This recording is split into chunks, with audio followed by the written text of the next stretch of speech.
Eritrea is one of the poorest nations in the world. It is led by one of the most oppressive regimes in the world. This has led it being called Africa's North Korea.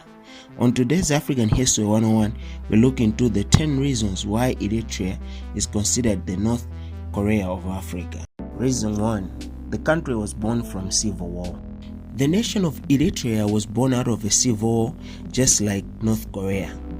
For 60 years, from 1882 to 1941, Eritrea was ruled by Italy. Italy lost the region in 1941 during the East African campaign of the Second World War. Eritrea became a British protectorate. 10 years later, in 1951, Eritrea fell under the United Nations supervision. The following year, according to a UN General Assembly resolution, Eritrea became an autonomous constituent state of the Federation of Ethiopia. Since then, Eritrea fought one of the longest liberation wars of modern history that lasted for almost 30 years, from 1961 to 1991. In 1991, Eritrean People's Liberation Front, a guerrilla group leading the fight for liberation, proclaimed Eritrea's de facto independence. The formal independence from Ethiopia was recognized in May 1993 after a UN-supervised referendum on independence that was approved by 99% of the voters. In February 1994, as part of the transformation into Eritrea's ruling political party, the EPLF renamed itself as the People's Front for Democracy and Justice, under the leadership of its former commander, Isaics Arfweki. Reason number 2. Eritrea is a one-party state. The nation of Eritrea has never had any election since independence. Political parties are banned and political activists are imprisoned. The country has a parliament of 150 MPs, but are chosen from the country's only political party, that is the People's Front for Democracy and Justice. The country has had one president, Isaics Arfweki, since independence. The man does not allow any dissent. There have been stories of political leaders being jailed without trial for decades. Let me know in the comment section box below if you want me to do a full story on Isaics Arfweki. Reason number 3. People do not want to stay in Eritrea. With so many hardships and problems, it seems that people don't want to stay in Eritrea. Eritrea was Africa's largest single source of refugees to Europe from 2014 to 2016. Over the past decade, so many people have left Eritrea. This has led to Eritrea being called the world's fastest emptying nation. According to UNHRC 2020 report, it stated that 1,800 people leave Eritrea every month. The UN Refugee Agency described Eritrea as the 9th largest country of origin for refugees. There were 507,300 of them at the end of 2018, up from 486,200 in the previous year. Most of the refugees are hosted in Ethiopia and Sudan, but many also found their way to Europe in countries like Germany and Switzerland. Reason number 4. Eritrea is one of the heaviest sanctioned countries. Both Eritrea and North Korea have been sanctioned by the UN. Eritrea is subjected to an arms embargo which the UN imposed after a report accused the East African country of violating an arms embargo by buying military communications equipment from North Korea. Eritrea was also accused of aiding Somalia's extremist group Al-Shabaab in 2009. As a result, the UN ordered an arms embargo, travel restriction, and freeze of assets of military and political leaders. Reason number 5. Compulsory national service. Eritrea, like North Korea, is a military state. Conscription into the army is compulsory. At first, it was designed to last for only 18 months, but since 2002, national service of both the military and civilian kind has been indefinite, a system which the UN says amounts to forced labor or even slavery. Only women who marry and have children, or those that are sick, disabled, or well connected, can hope to be discharged. Fearing that citizens will flee rather than submit to this fate, the Eritrean government locks them up in camps.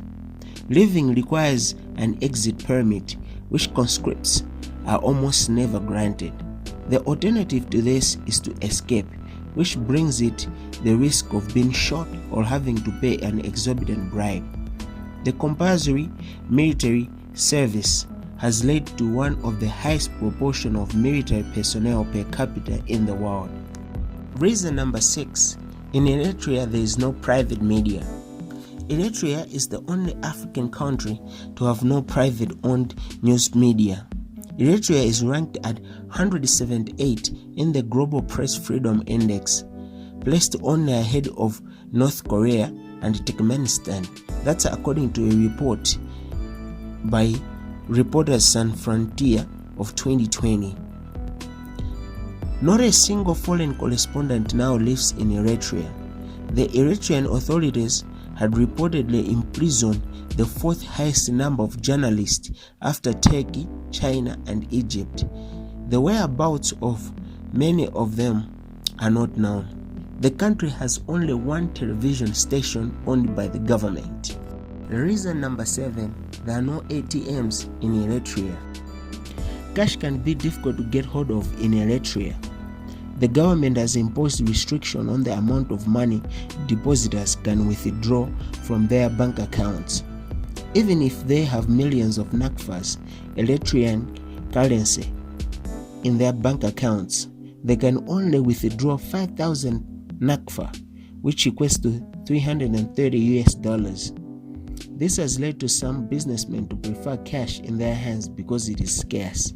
There is an exemption for weddings, which are usually big ceremonies costing more than 5,000 nakfa. If a wedding is coming up, the host has to go to the office of the local government administration to get officials to write a letter to his bank saying he should be allowed to withdraw more than 5,000 nakfa. To enforce such harsh conditions, the country has no ATMs. So the next time you visit an ATM, know that in Eritrea has no ATMs. Reason number 8. SIM cards are like gold dust. People in Eritrea still use public payphones. The country has one telecommunication company, state-owned, Eritrea. The service it provides is bad and tightly controlled by the government. A report by International Telecommunication Union says that internet penetration in Eritrea is just above 1%. SIM cards are like gold dust. Citizens need to apply to the local government administration to get one. Can you believe that? And even if you get a SIM card, you can't use it to access the internet because there is no mobile data. People only access the internet through Wi-Fi, but it is very slow. To get into social media sites like Facebook and Twitter, people use virtual private network (VPN) to circumvent the government censorship. Reason number 9. Eritrea has strong relationship with China. As with its counterpart North Korea, Eritrea shares strong economic ties with China. The relationship between China and Eritrea goes back to the time when Eritrea was fighting for its independence. Even the current president, Arfweki, was trained in guerrilla tactics in China. Over the years, the relationship has continued to grow strong, with much emphasis being on trade. China has been given concession in Eritrean mining sector. With Eritrea boasting large deposits of precious minerals such as gold, silver, copper, and zinc, China has also been involved in infrastructure development, including building of roads, airports, power plants, telecommunication infrastructure, schools, and roads. In April 2006, China granted Eritrea a loan of $23 million to improve its communication infrastructure. The relationship has not gone only one way. When China introduced the strict national security law in Hong Kong, Eritrea was one of the few countries who supported China. Reason number 10. Beer can be scarce in Eritrea. Eritrea has one brewery established in 1939 by an engineer, Lugi Merotia. According to a BBC report, until recently, people were only allowed to drink 2 beer in a bar. Some people used to take non-drinkers with them and drink their quota as well. But there has been an improvement as the brewery underwent an upgrade. There is now an adequate supply of beer. Although the country is facing many challenges, Eritrea has the potential to turn things around. The country is located along the Red Sea coastline and has access to one of the world's busiest trade and shipping routes, with up to 400,000 cargo ships a year carrying some 700 million tons of cargo passing close to its coastline. This gives it the opportunity to be Africa's Hong Kong or Singapore. If the leaders of this small nation can implement necessary economic reforms and normalize relationships with its neighbors, the potential is infinite. Thanks for watching this episode of African History 101. So, a question to you. What thing is in your country that you take it for granted, but it is a hassle in Eritrea? Let me know in the comment section box below.